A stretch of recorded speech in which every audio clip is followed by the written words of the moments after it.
Good morning, good afternoon, good evening. Andrew DeStefano, Putnam County Crime Analysis. I'm going to pick up right where I left off from video 3, which is right in the middle of the most important aspect of CPTED, which is what? And what did I say? Lighting. Okay. Lighting is the number one aspect of what needs to be addressed when it comes to CPTED, because everything else revolves around lighting. Lighting affects so many of the principles, right? So I'm going to go right into page 11. A couple of my first videos were a little bit too long, so I'm going to go right through this. Now we're going to go right to paragraph 4 on page 11. All right, and we're going to see why in a second, because everything I'm going to do right now on this video is all about the lighting plan for the trailway. Because just picking up where I said on video number 3, okay, in this article, they said, Sheriff's Department said that they're going to install lighting in key areas. Well, I've been going there since September now, and I started taking a hard look at it since the October 19th assault. Although, like I said, I was doing the project. I really started in August. But I started putting pen to paper in September. October 19th was the assault. October 24th was when all the reactive police started kicking in.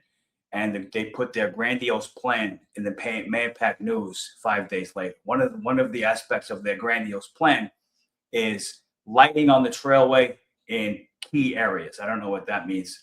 I'm sure they do.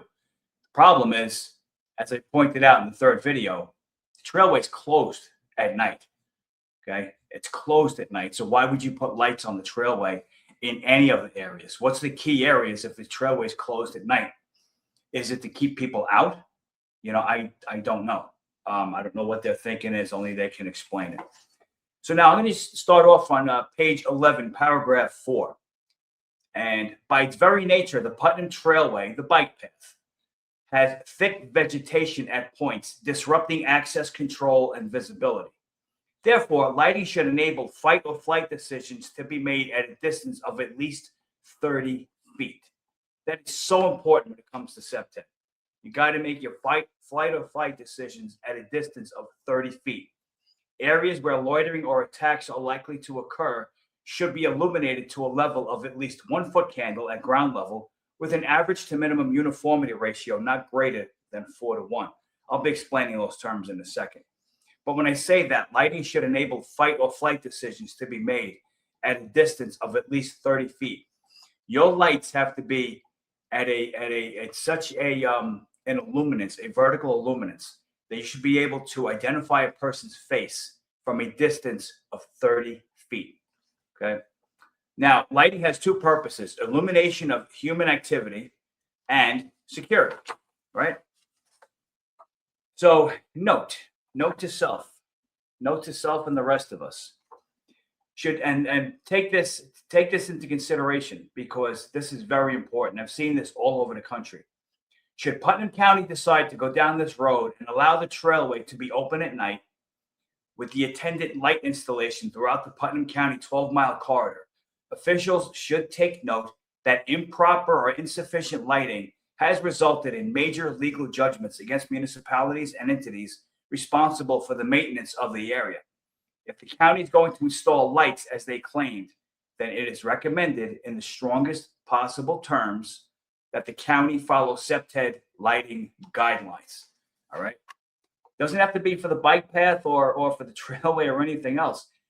You have a shopping center, right? And I'll use a name. It's a public area. The ShopRite Shopping Center. You have a car accident in that shopping center at night, or you get mugged. Okay, you hire an attorney. That attorney's going to look for the lighting. If he's a good attorney, he's going to look for the lighting. What kind of bulbs are they using? What type of vertical illuminance does it produce? All right. Does it has this been measured? Have the lux been measured? Have the lumens been measured? And if they're not according to the CPTED standard, the national standard, and guess what? That's another addition onto the lawsuit. All right. Now, just the definitions real quick are just below the big writing there. The foot candle It's a measure of light striking the surface 1 square foot in area on which 1 unit of light is uniformly distributed. A lux, the metric measurement of illumination approximately 1/10 of a foot candle. Lumen. Lumen you see a lot of times when you go to Home Depot when you buy one of those like a solar landscape lighting, and you rate it, and they'll say like 14 lumens. The more lumens, the better. Lumen is a measure of light at its source and the amount of light output. Uniformity, relative luminance over an area. In other words, it doesn't have to just be just shine a bright light in one area, like right at you, right in your face, and then the rest of the areas are dim. And then light trespass. That's a big one. Unwanted light crossing property lines. It's funny. After having studied this for several years, and just because I'm a buff, I look at this stuff countywide. Some of the parking lots, and they are so out of compliance. They are so out. They just put up these lights and they put up these bulbs and shine away, and they're out of compliance. So questions to ask regarding lighting on the trailway: 1, are pedestrian walkways and all access routes illuminated up to 1 FC or 1 foot candle? 2, while using a pedestrian walkway like the bike path, can you clearly identify a face up to 30 feet? That's the standard. Now, go to your proper lighting plan. Select the proper equipment to minimize glare. Very important, because if you're going like this, what good is your lights? Okay. You must meet vertical illuminance. Pathways must be illuminated to the point where faces of pedestrians can be observed. Again, how far?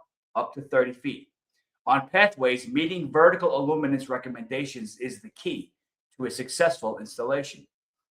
Best lighting for the trailway uses targeted, fully shielded LED lights to eliminate dark spots, glare, and light pollution. Use downward pointing directional fixtures. You ever see when it has the bulb and it has almost like a cone and it's shining down? It focuses the area on, say, 2 parking spots or 3 parking spots, whatever you're aiming at. Use downward pointing directional fixtures to minimize light trespass and maximize efficiency. Also use reflective striping for the trailway asphalt. I mean, that's a home run. If you just put reflective striping all along the trailway, that's free lighting right there. That's free lighting. Maintenance: keep trees and plants from blocking the light sources. So you can put up the lights, make sure it's clear of vegetation. Choose weather-resistant housing. Use LED lights. It's cheaper to operate, they're longer lasting, and they provide more uniform light, which reduces shadows and makes it easier to see. Keep trees, plants, foliage from blocking light sources. Use lighting to mark features. Point lighting down, as I said before. And what is that called? That's called a full cutoff, when it's pointing down and it points onto an area. Like, say, 2 parking spots or 3 parking spots or 6 parking spots, whatever you need it to point down. And then the next light points down on the next 6 parking spots, and then the next 6, etc. Importance of protecting lights on the Putnam Trailway. Are your light fixtures protected from vandalism? Well, that's important, because not even the signs are protected from vandalism. You saw the signs are all tagged up, the walls are all tagged up. Are you using unbreakable exterior? Are you using a tamper-proof hardware? And that's important, because if the lights are low enough, especially if you're going to install them in a tunnel, right? If that's one of your key areas, you install them in a tunnel. Those things are worth money.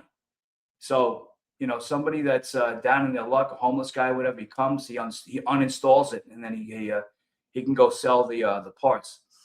Is it made of non-corrosive exterior? Is Putnam County committed to repairing and replacing when it's needed? I can't answer that question. I can only ask the question. Always ensure illumination, uniformity, and brightness. Now, the benefits of having lights on the Putnam County Trailway. 1, it discourages criminal activity when they believe that can be seen. Again, I'm operating on the premise that the trailway, the bike path, is open at night. But the sign clearly says it's closed at night. But the sheriff's department said in the article that that they were going to install lighting in key areas. So I can't I can't, make my way through this discrepancy. I don't know what's going on, what their thinking is. All right, I'll tell you in a second what I think it is. Quality of life improvement. Again, benefits of having lights on the trailway. Quality of life improvement if you're open at night. Improvement in perception of safety. Increased pedestrian activity if you're open at night. Improvement for local businesses along the Putnam County corridor. There are some. Increased property values for adjoining store owners. Listen, right now, this is where we go into other CPTED principles. So I'm going to put a stop right here. I think it's a good place to do it because pretty soon, after I do the other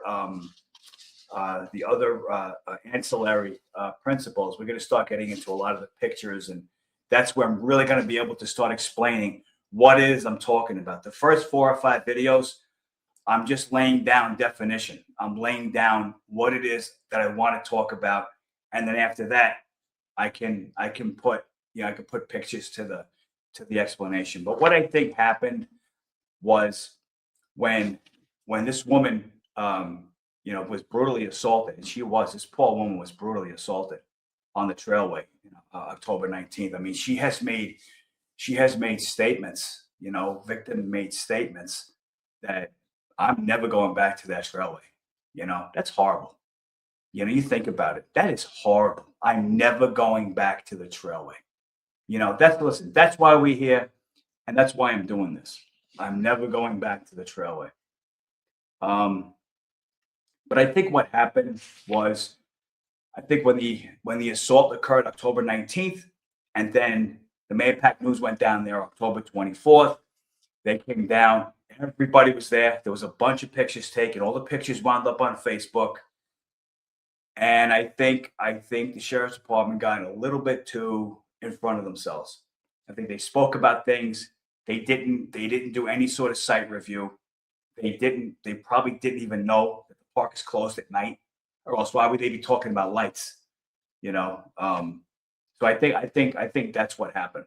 And it's what I said in the last video right at the end. It's always what I say when I'm talking about, say, problem-oriented policing. The tendency is, in this case, the sheriff's department, to conduct only a superficial analysis of the problem and rushing to implement a response. And I think that's what happened. He started talking about lights and cameras and action and everything else, and it's really not a benefit. But again, that's why I'm here. And that's a good place to leave it, because the complementary CPTED strategies, I can blow through that in 5 minutes because they're all connected, but they all make a lot of sense. So in any event, this is Putnam County Crime Analysis. I am Andrew DeStefano. God bless, be well, and be safe.